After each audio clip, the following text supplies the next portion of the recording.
sayyidina wa maulana Muhammadin wa ala alihi wa sahbihi ajma'in, amma ba'du. Fa inna asdaqal hadithi kitabullah ta'ala wa khairul hadyi hadyu sayyidina Muhammadin sallallahu alaihi wasallam wa syarrul umuri muhdatsatuha wa kullu muhdatsatin bid'ah wa kullu bid'atin dalalah wa kullu dalalatin finnar.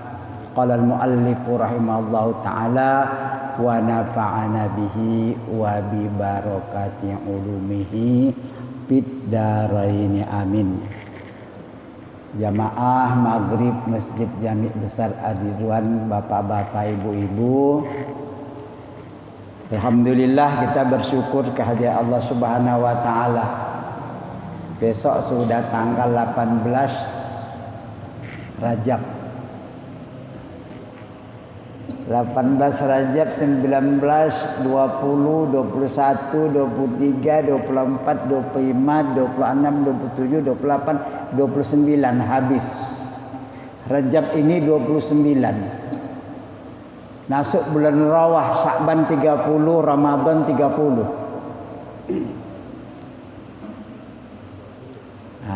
Alhamdulillah kita bersyukur kehadirat Allah Subhanahu wa taala.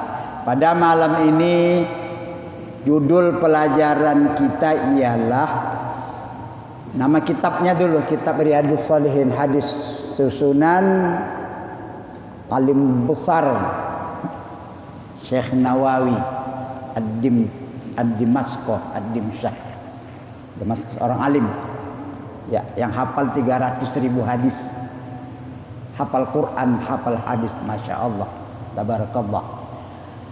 Judulnya perintah memelihara salat 5 waktu dan larangan serta ancaman bagi yang meninggalkannya.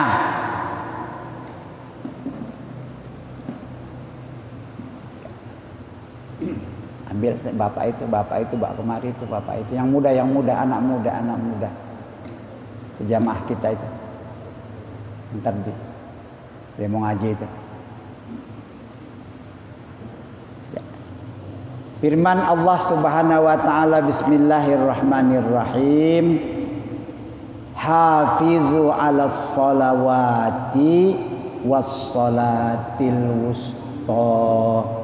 Itu firman Allah Subhanahu wa taala, artinya jagalah salat 5 waktu, terutama salat pertengahan. Maksud pertengahan itu ialah sholat asar. Jaga Pak ya. Jaga bagaimana kita menjaga diri kita. Begitu menjaga sholat. Kita ini begitu kita keluar dari rumah, kan kita berusaha bagaimana untuk menyelamatkan diri kita pergi ke tempat tujuan. Berbagai macam kita baca doa. Terkadang ada yang menyelamatkan dirinya pakai mobil, ingin cepat pakai motor, berjalan kaki, tujuannya selamat. Sebagaimana kita menyelamatkan diri kita daripada mara bahaya, begitulah kita harus menyelamatkan sholat kita. Maksudnya, kalau kita sudah dipanggil untuk melaksanakan sholat, itu datang. Jangan pura-pura nggak tahu. Jangan Pak, bahaya itu. Kalau kita tidak datang, ini panggilan Allah. Insya Allah rugi besar kita. Kita tidak memelihara sholat. Peliharalah sholat. Peliharalah sholat itu satu diantaranya ialah yang paling afdol datang setelah dipanggil azan. Atau masing-masing tadi jam 5 udah siap dari rumah, udah mandi, niat dalam hati kita, saya mau sholat berjamaah ke Masjid Ar-Ridwan. Allahu Akbar Pak. Luar biasa. Itu cara memelihara sholat kita. Nah, niatnya harus sudah ada niat. Begitu kita kamar mandi, ntar mau sholat, udah dihitung Udah dihitung malaikat di sini sudah bekerja. Nih. Jangan nggak ada niat. Kalau nggak ada niat, kapan bermula ada niat mau pergi sholat itu, di situ baru dihitung. Kalau kita tadi mau mandi, tujuan kita tuh mandi apa? Terus berwudu mau sholat, ntar berjamaah, itu sudah dihitung pahalanya itu sampai sholat. Kalau kita nggak ada niat apa-apa, nggak dapat apa-apa kita. Itu bedanya, luar biasa itu. Nah, orang-orang yang seperti inilah yang nanti Allah pancarkan ke dalam hatinya nur cahaya. Nur cahaya. Coba lihat bapak di antara bapak-bapak, ibu-ibu di rumah. Mungkin sudah ada bangun jam 2 malam. Mau sholat tahajud. Siapa yang suruh, siapa yang perintah, siapa yang maksa. Kita lakukan hal itu. Itu luar biasa. Jam 3 atau sebelum subuh jam 4. Karena banyak orang pada siap semuanya itu. Nggak ada kalau dia mau tidur terus juga nggak ada yang marah, nggak ada yang larang. Tapi dia bangun. Itu artinya dia telah menerima satu pancaran cahaya, signal. Salat ini signal dari Allah Subhanahu wa taala masuk ke dalam hati kita. Berangkat kita. Insyaallah. Pancaran cahaya itu. Nur namanya. Cahaya. Itu luar biasa ya. Begitulah kita memelihara salat. Mudah-mudahan semuanya kaum muslim ini salatnya terpelihara. Nah, kita baca hadis yang pertama. Bismillahirrahmanirrahim. Wa an Ibni Mas'udin radhiyallahu anhu qala sa'altu Rasulullah sallallahu alaihi wasallam ayul a'mali afdal qala as-salatu ala waqtiha qultu summa ay qala birrul walidain qultu summa ay qala al jihad fi sabilillah muttafaqun alaih. Artinya hadis dari sahabat Ibnu Mas'ud radhiyallahu anhu, dia berkata, aku bertanya kepada Rasulullah, apakah amal perbuatan yang lebih utama ya Rasulullah? Rasul menjawab, melakukan sholat tepat pada waktunya. Sholat tepat pada waktunya. Nah, sekarang dilihat kita ini kan namanya aswajah, mazhab Imam Syafi'i. Tepat pada waktunya itu ialah apabila sudah masuk waktu sholat kita ini, waktu sholat besok 12.09. Berakhirnya jam 3.25. Kerjakan di situ, di mana kamu bisa. Itu namanya mengerjakan sholat tepat pada waktunya. Ya Pak ya. Pokoknya waktu sholat itu masuk jam 12.09. Azan itu. Nah, kita mau kerjakan langsung boleh. Kita mau mundur sedikit boleh. Kita mau mundur sampai sebelum azan asar jam 3.25. Itu namanya tepat pada waktunya. Silakan. Tapi nanti ada abdul-abdulnya, bagi 5 waktunya. Orang yang sholat pada waktunya itu namanya waktu aula. Masuk lagi waktu kedua, masuk waktu ketiga, masuk waktu keempat, masuk waktu kelima. Pokoknya sholat pada waktunya. Nah, ini. Bagaimana kalau sholat itu dikerjakan di luar waktunya? Ini bapak-bapak ingat semuanya nih. Pada satu hari di dalam peperangan Khaybar, Rasulullah sallallahu alaihi wasallam memerangi Yahudi Khaybar. Pulang dari peperangan Yahudi Khaybar, kemalaman di tengah jalan. Kira-kira jam 3 malam di perjalanan. Sahabat-sahabat udah nggak sanggup. Akhirnya Nabi bilang, bagaimana nih kalau kita tidur di sini? Takut kita kesiangan, kata Nabi nanti. Kata sahabat Bilal, jangan khawatir. Saya yang jaga semuanya ini. Kamu tidur semuanya, saya jaga. Nanti waktu azan saya bangunin. Tidur dah semuanya. Nabi tidur, sahabat tidur, itu beribu-ribu orang, bukan sedikit itu. Tiba-tiba yang tadinya Bilal ini berjanji mau ngejaga ronda ini ketiduran. Ketiduran. Akhirnya capek ya, namanya perang ya, capek tertidur. Bilal juga ketidur. Begitu bangun, matahari udah terbit. Matahari udah, berarti udah di luar waktu subuh. Ya kan, udah di luar waktu subuh, matahari udah terbit. Waktu duha udah. Waduh, bergegas semua. Nabi perintah wudhu semua, wudhu. Nah, wudhu. Begitu wudhu semuanya, langsung mereka laksanakan sholat. Ayo sholat semuanya. Sholat subuh, matahari udah terbit. Qadha. Itulah dalilnya ada qadha sholat. Jadi kalau kamu tidak dapat melaksanakan sholat pada waktunya, terlewat waktunya, udah laksanakan. Nabi kan begitu ngajarinya. Udah bayar qadhanya. Kapan kek bayarnya? Satu lagi pada satu peperangan Khandaq. Khandaq itu adalah menggali parit besar. Jadi orang-orang Madinah, sahabat takut diserang oleh kafir Quraisy dari Makkah, dibuat parit besar supaya kuda nggak bisa melompat. Kalau dia masuk melompat berarti dia masuk dalam parit. Digali parit keliling kota Madinah. Begitu hebatnya pekerjaan menggali parit,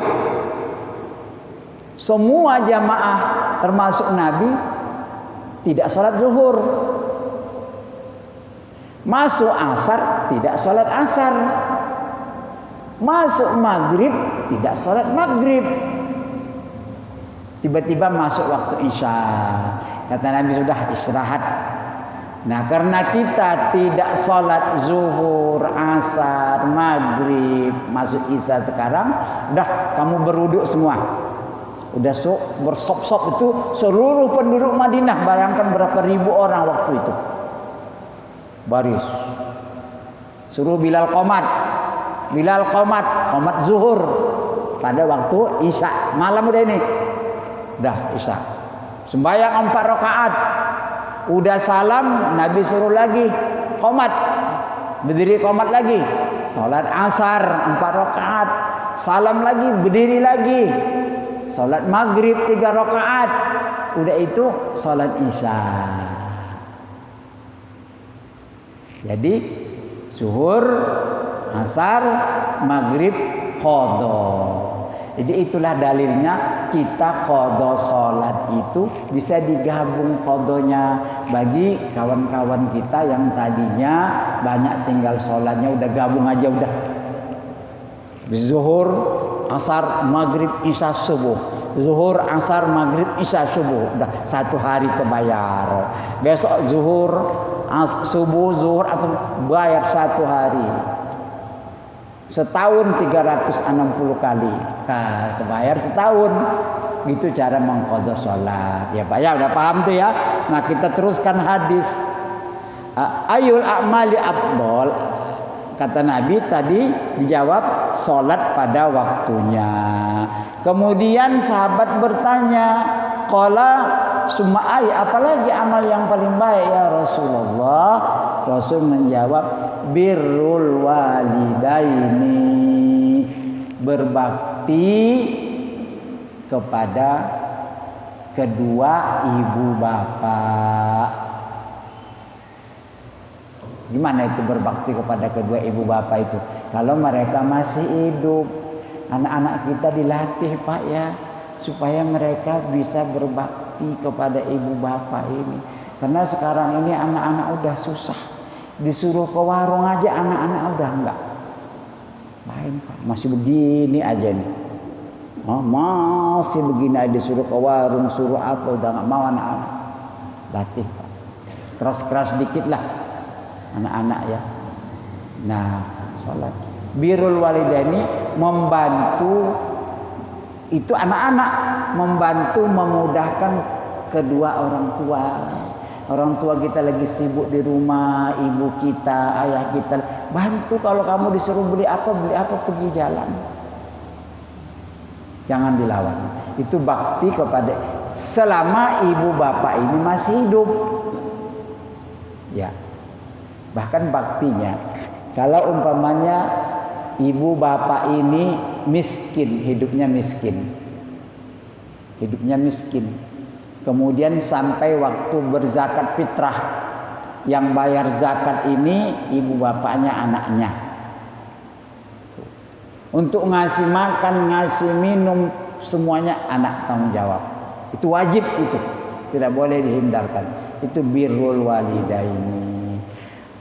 Luar biasanya orang yang berbakti kepada orang tua ini rezekinya Allah kasih mudah. Itu jaminan. Selama kamu masih mau berbakti kepada ibu bapamu, rezekimu murah. Orang yang sudah putus hubungan dengan ibu bapak, nggak mau ngaku ibu bapak, rezekinya putus, Allah putus rezekinya.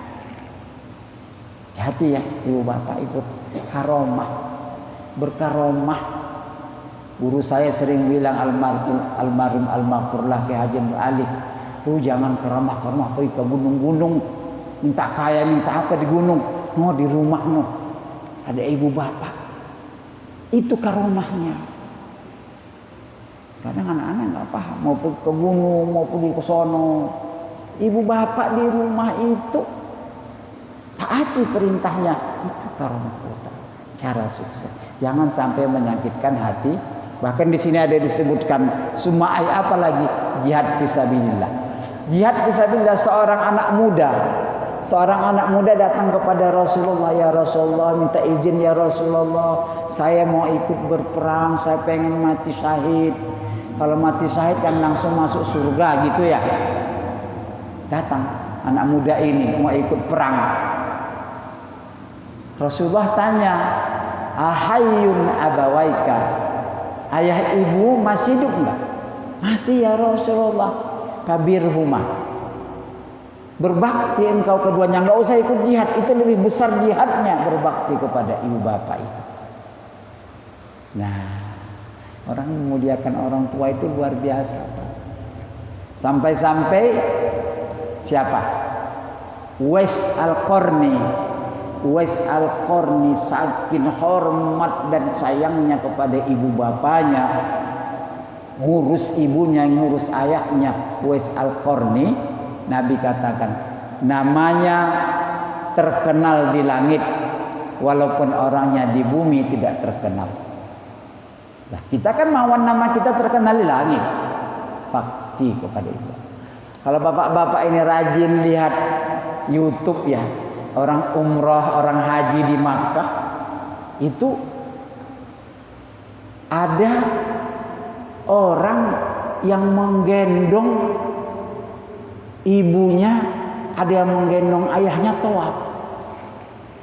Tuh, itu yang hebat Pak. Bisa nggak kita lakukan itu? Orang ayahnya, ibunya udah tua, digendong tawaf. Digendong tuh, ya Allah. Ini cara berbakti. Karena cara kita berbakti membalas jasa ibu bapak ini, kita gendong ibu bapak kita dari Pondok Ungu ke Makkah, pergi haji, pergi tawaf, pulang lagi ke sini, belum terbalas jasanya. Anak-anak muda ini, anak-anak harus paham. Harus paham. Keramat kamu itu adalah ibu bapamu atau ibumu.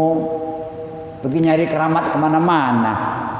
Minta sama kiai, Pak Kiai, jangan. Minta doa ibu kita, minta doa ayah kita. Doain terus nih anak-anak Pak. Kalau akhlaknya kurang, kita minta kepada Allah, ya Allah Rabbana. Ada doa yang paling hebat Pak. Ibu, kalau ibu dengar ini doa, ya, Minta kepada Allah, terutama ini bulan Rajab ini. Minta kepada Allah, ya Allah, ya Tuhanku, tutup hati anakku daripada berbuat maksiat. Tutup hati anakku untuk berbuat judi. Tutup rapat-rapat hati anakku untuk narkoba. Tutup hati anakku daripada perzinahan. Itu kita minta terus itu siang malam. Allahumma barik lana fi Rajab wa Sya'ban wa ballighna Ramadan. Ya Allah, berikan berkah bulan Rajab dan Ramadan ini. Ya Allah, dengan berkahnya tutup hati anak ini, jangan engkau buka hatinya untuk narkoba, untuk miras, untuk berjudi, untuk durhaka. Tutup hatinya, insyaallah. Terus Pak dengungkan itu, insyaallah doa kita dengar Allah. Berubahlah, karena hati ini yang pegang Allah, bukan kita. Allah yang pegang, kita hanya minta. Ya Pak, gitu ya. Ya anak-anak juga ya Allah yang mau berbakti sama orang. Pasti anak-anak yang hidup berbakti sama orang tua, hidupnya pasti sukses di kemudian hari. Pasti sukses. Pertama dia dapat balasan surga, hidupnya tenang. Surga. Ya Allah, berbakti sama ibu itu luar biasa. Ibu kita, kalau ibu kita masih hidup, ayah kita berbakti. Jangan kasih ibu ayah kita itu susah. Kita kerjain apa yang mau dia perintahkan. Insya Allah ya. Terus itu tadi hadis kita ya. Jadi sudah saya terangkan. Masya Allah, tabarakallah ya. Nah, kemudian kita baca hadis berikutnya.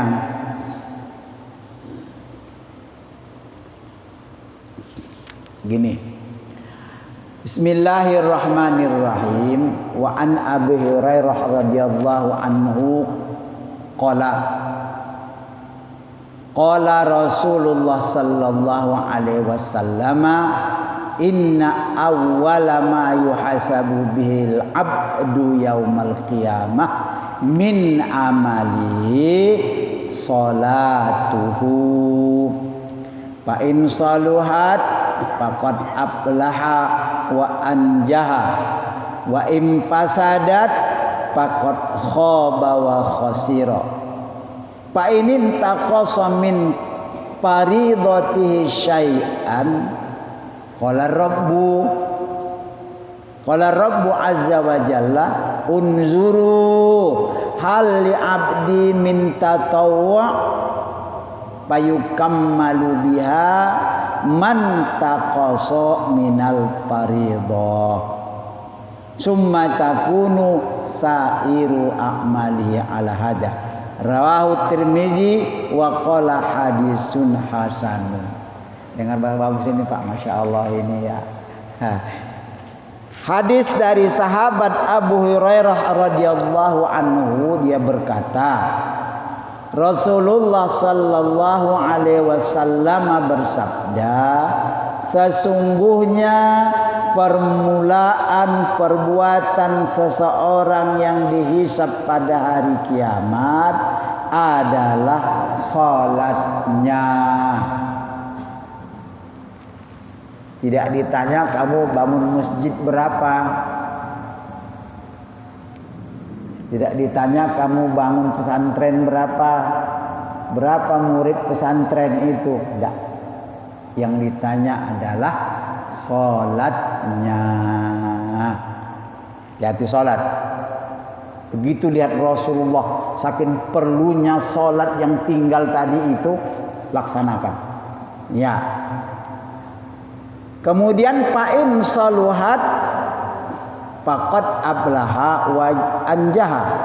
Bila salatnya baik, tidak ditinggalkan, dan bila ditinggalkan diqadha atau dijalankan dengan baik, maka sesungguhnya bahagia dan sukseslah ia.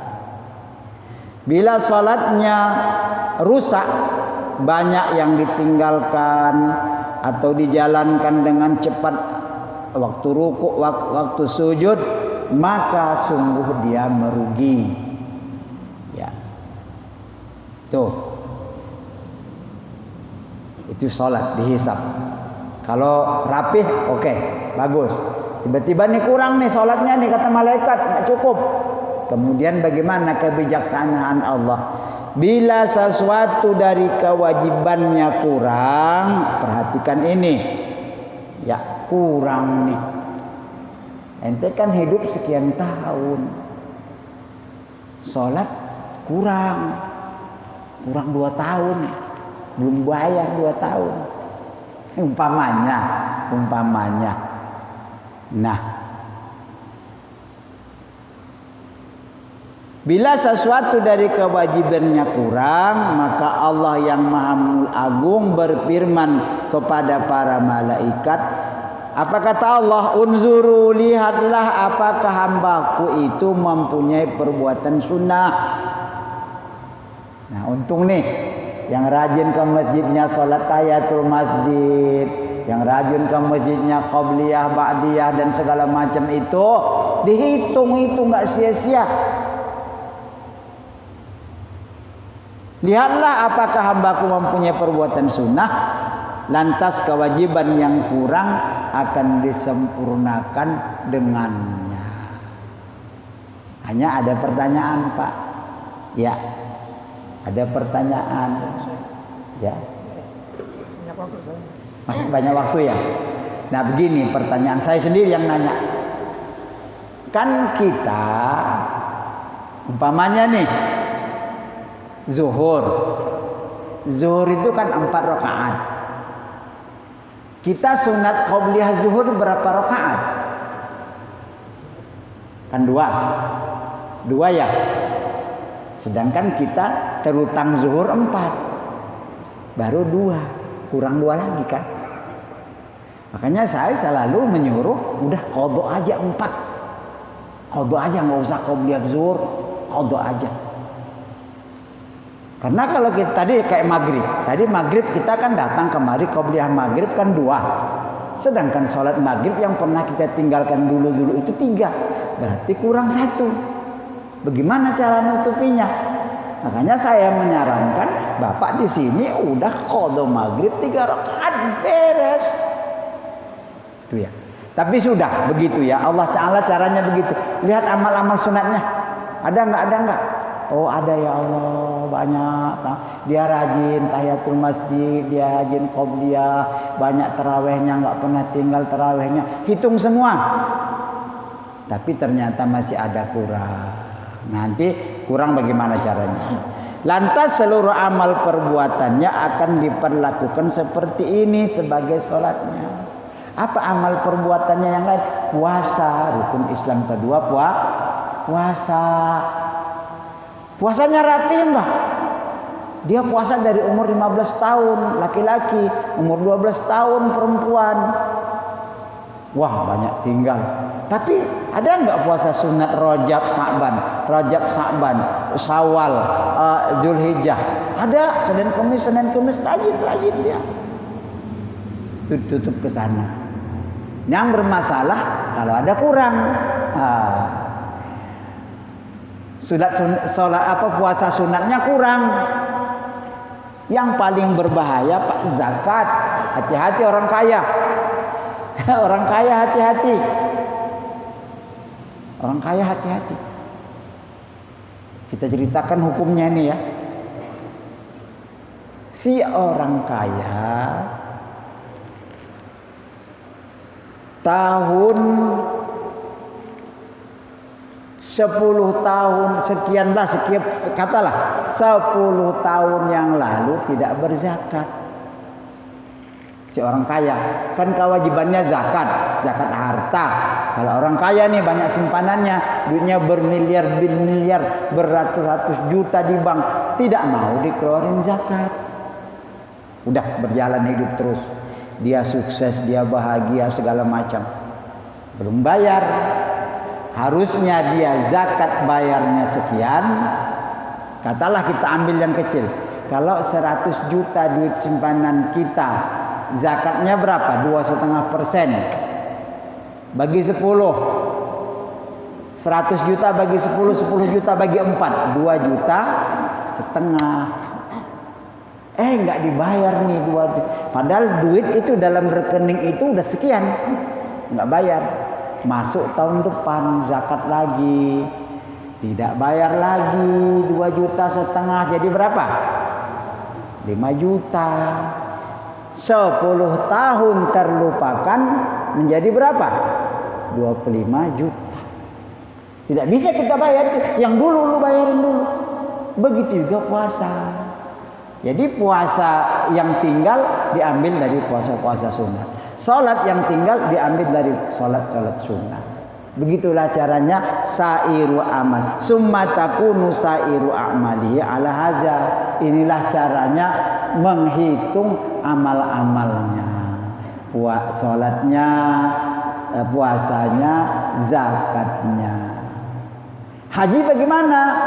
Nah, kalau haji itu orang yang mampu dia itu lain ceritanya. Orang yang mampu pasti pergi haji. Kalau tidak mampu tidak dibebanin. Aman. 3 perkara itu yang paling besar masalahnya. Salatnya. Makanya dari sekarang ini mumpung ada umur, mumpung sehat badan, kita bayar. Jadi enaknya ini berdasarkan hadis-hadis. Ini umpama ini seseorang hamba Allah ini banyak tinggal qadha puasanya, qadha salatnya. Di dalam hatinya memutuskan ini salat wajib saya bayar, saya laksanakan. Dia laksanakan itu deh. Ada jamaah saya begitu. Ada jamaah saya, ba'da subuh dia salat qadha, ba'da asar dia salat qadha. Karena saya bilang begini, kalau mati kita dalam keadaan qadha, terus tiba-tiba mati. Qadha kita masih puluhan tahun sana belum bayar, lunas. Karena sudah ada niat di dalam hati untuk membayarnya. Jadi niat itu Allah pandang niatul mukmin khairun min amali. Lunas. Tapi kalau kita nggak mau, tiba-tiba Allah jemput kita, habis kita dah. Nah, gitu caranya. Jadi mumpung ada keluasan umur, kita tidak tahu kapan Allah mau panggil. Terkadang orang yang sehat-sehat lagi ngobrol-ngobrol, Allah panggil. Ada yang sakit dan segala macam. Kita usahakan pelan-pelan, sedikit-sedikit dulu dah. Sedikit. Sekarang kan sudah paham amal sunat yang saya lakukan tidak sia-sia. Baik sholat sunat, puasa sunat, sedekah yang kita lakukan dihitung.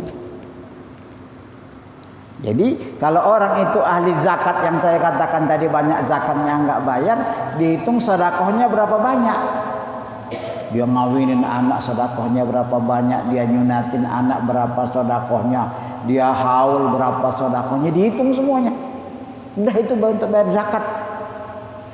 Akhirnya ditutupin semuanya. Itu manfaatnya kita ini. Sedekah saudara ngasih makan, orang ngasih. Allah semuanya hitung, Allah adil. Enggak mau Allah menzalimi manusia ini. Adil semua. Apalagi kalau kita bisa buat lebih.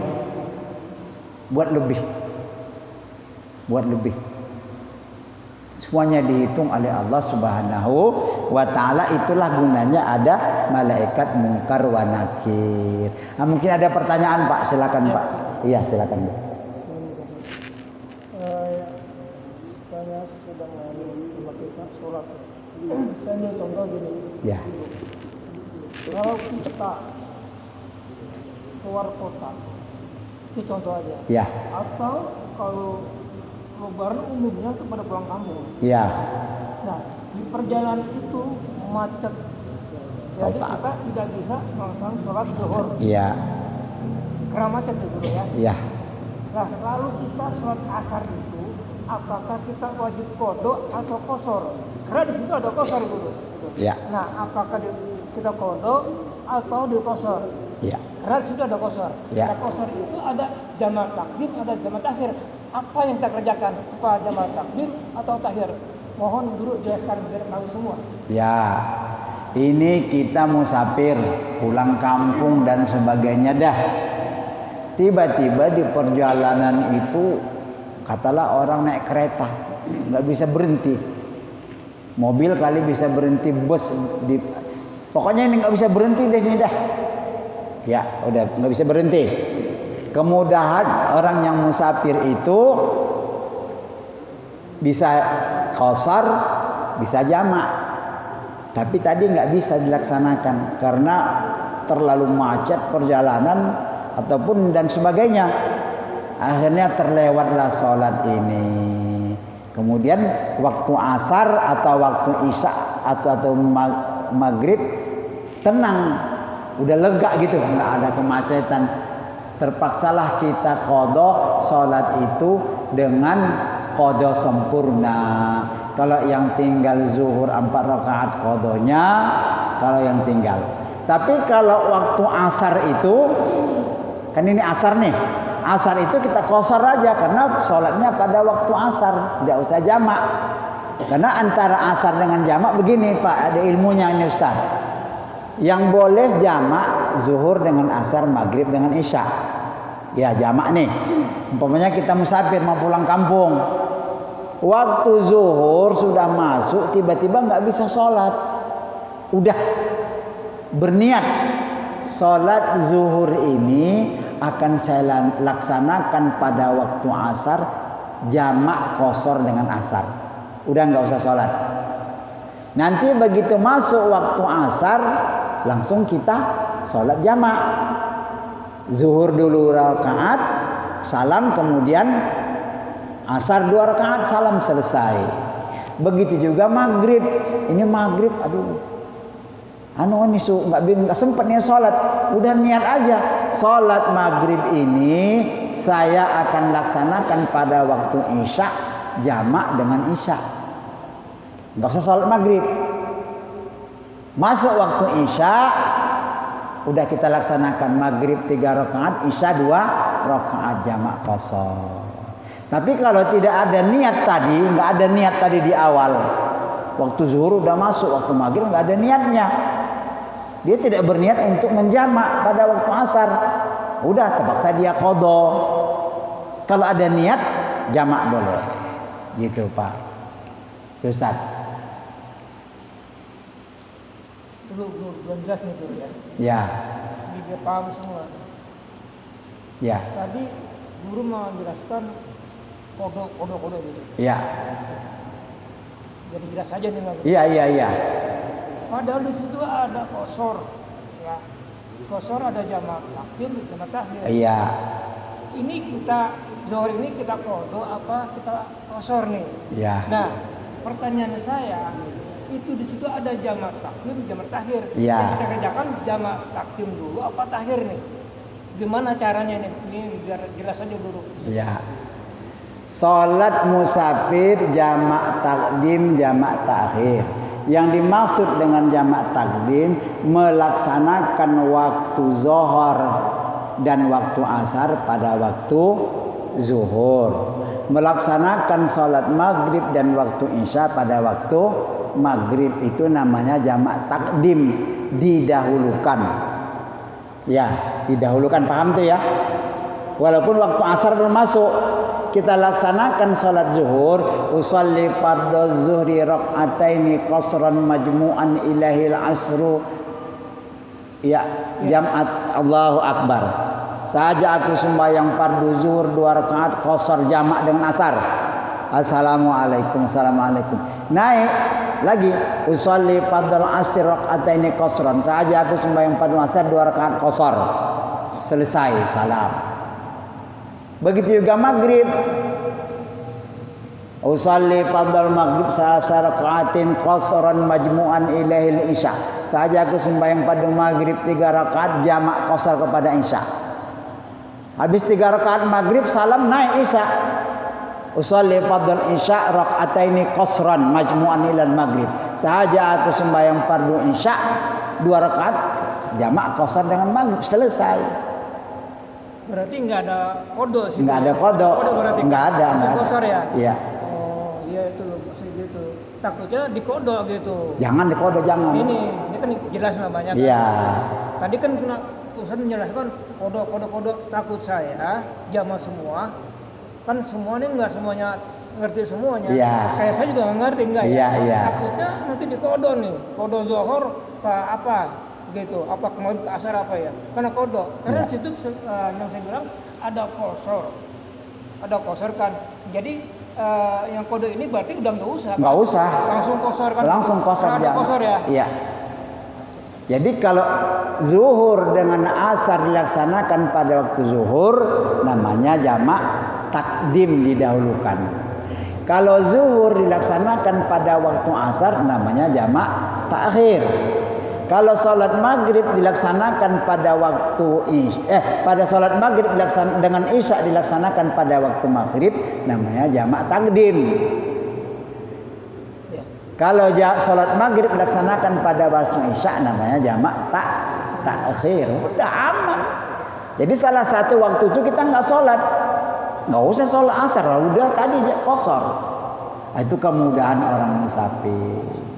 Kalau saya jamak kosor, saya ambil 2 Pak, nggak mau saya 4. Ngapain pakai 4? Orang kemudahan dari Allah kok. Boleh ya? Boleh lah. Oh, ya. Ngapain 4? Orang disuruh 2. Kalau kita kerjakan sholat 2 rakaat, pahalanya dapat 4. Sebentar. Tunggu sebentar. Ini kerja dulu nih. Iya. Ini nggak semuanya jelas. Udah jelas aja ya. Pahalanya. Jadi bapak-bapak yang musafir ini, yang pulang kampung ini, sholat zuhur 2 rakaat, asar 2 rakaat. Pahalanya, pahala zuhur 4, pahala asar 4. Kata hari Jumat. Hari Jumat kita kan Jumat jadi zuhur 2, asar 4. Pahala Jumat itu diambil oleh bapak, dapat, walaupun bapak tidak sholat Jumat, dapat gitu. Jadi nggak usah pakai 4 rakaat. Ngapain 4 rakaat? Orang pahalanya 4, pelaksanaannya 2. Lamawan 2 kita. Kalau saya nggak pernah saya pakai 4, 2. Gitu Zat. Udah. Tadi itu apa tadi Pak? Ada? Iya.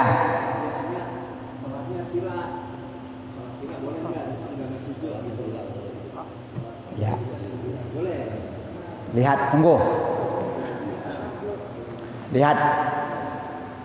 Bapak itu bisa sujud enggak? Enggak nyampe ya. Salatlah salat duduk. Saya praktekkan salat duduk ya. Salat duduk gini. Kalau bisa duduknya tahiyat. Ya. Gini, bisa gini enggak? Enggak bisa. Sila doang ya, begini. Ya, sila. Ya. Ya, benar itu. Usolli fardal maghrib sasarakaatin makmuman atau adaan lillahi ta'ala. Allahu akbar. Tangan begini. Baca Fatihah. Ya, terserah mau Allahu akbar kabira, mau langsung Fatihah enggak apa-apa. Kemudian rukuknya Allahu akbar subhana rabbiyal azim wa bihamdi subhana rabbiyal azim wa bihamdi subhana rabbiyal sami Allahu liman hamidah. Tangan turun. Rabbana lakal hamdu mil'us samawati wa mil'ul ard mil'us syamat. Udah. Kemudian sujud enggak bisa kan? Udah. Nah, gini lihat. Tadi ruku Allahu akbar gitu ya. Sujudnya jauh turun dikit. Allahu akbar. Udah. At-tahiyatul mubarakatus salawatut. Sama dapat pahala seperti mana Bapak sehat. Sholat sakit itu dilaksanakan pahalanya sama dengan pahala sehat. Kecuali orang sehat sholat duduk, pahalanya potong separuh. Ini sehat nih, saya mau sholat sunat duduk nih, paruh pahalanya setengah. Besok Bapak terawih, duduk aja duduk nggak apa-apa, capek nih capek biarin deh. Tapi pahala setengah ya nggak apa-apa. Nanti saya baca Quran.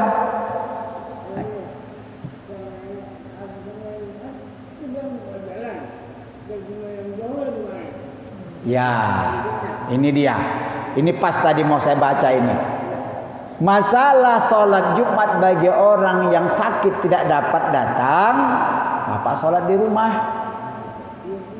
Ya, sholat di rumah, pahala sholat Jumat itu Bapak dapat. Pahala Jumat Bapak dapat. Sholat zuhur di rumah. Tapi zuhur ya, udah aman, jangan pikirin udah.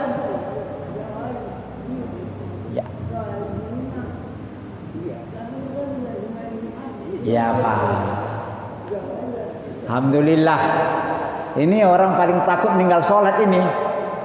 Tunggu Pak ya, udah. Tadi udah dapat, habis, sudah selesai pertanyaan. Selesai pertanyaan udah. Jadi sholat Jumat di rumah aja ya. Sarankan sholat Jumat di rumah, pahala sempurna. Pak sini Pak, satu lagi Pak. Satu lagi. Apa katanya?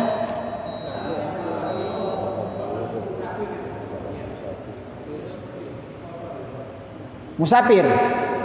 Kita sholat musafir, kodonya kodo sempurna, jangan kodo kosar, jangan. Iya. Kalau yang ditinggalkan zuhur, ya bayarnya 4. Kalau kita melaksanakannya pada waktu musafir, laksananya 2. Jauh perjalanan, satu kali jalan 85 km. Masa Bapak musafir 3 hari 3 malam. Selama 3 hari 3 malam Bapak boleh qasar jamak. Apa katanya? Pesawat. Mau naik pesawat, mau naik apa saja tetap 3 hari 3 malam. 85 km atau 850 km. Paham ya? Wallahul muwaffiq ila aqwamit subhanakallahumma bihamdika asyhadu an la ilaha illa anta astaghfiruka wa atubu ilaik wa sallallahu ala sayyidina Muhammadin wa ala alihi wasallam. Alhamdulillah rabbil alamin. Ini pengajian yang hidup, senang ini kita ini.